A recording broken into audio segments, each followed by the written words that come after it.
the Architecture Uncensored program is very important because it's a way for the Emerging Architects Committee to provoke what is architecture and what is business model and what are ways that we can make ourselves marketable and more important in the future. I think that sometimes architects feel as if they have lost some edge in the market, or sometimes people don't feel that architects are necessary. And so I think programs like Architecture Uncensored let us ask questions, talk about topics that you don't necessarily talk about with your boss every day.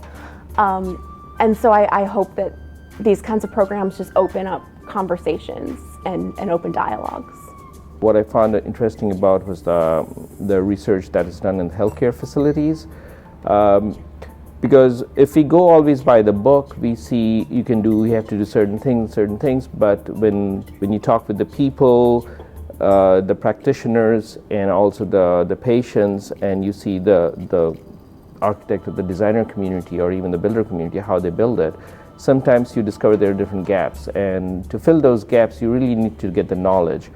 And the firms that do the research in these fields, that I think so is very helpful to design better buildings for that matter. And I think so that was one of the things that I really found interesting in those discussions. The things that I learned in this session to help with my career were that you should do these type of nonprofit work, and it actually builds this trust with the client from the get-go. It actually helps you choose who to work with as well, and build that relationship and strengthen it to a point that your work speaks for itself.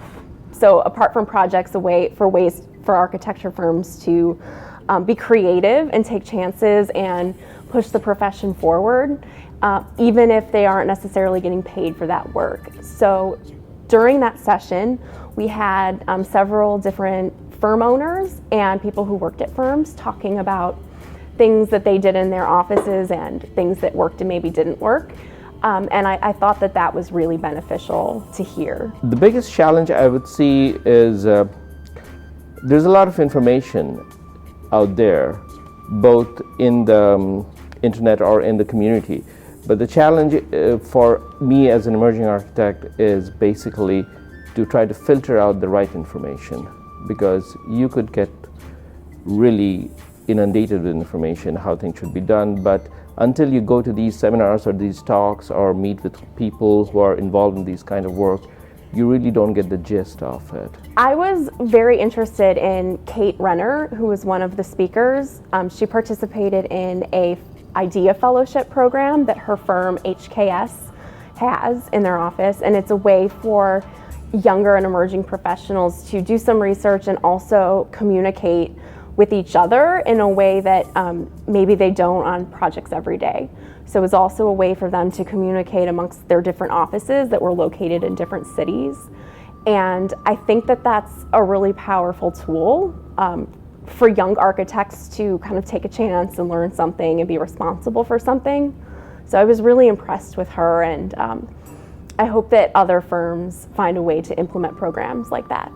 I think the biggest challenge that we face as emerging architects is the fact that the world is extremely competitive, and you have to prove yourself, through your design and your relationships with clients and people in order to get that recognition or referral for work.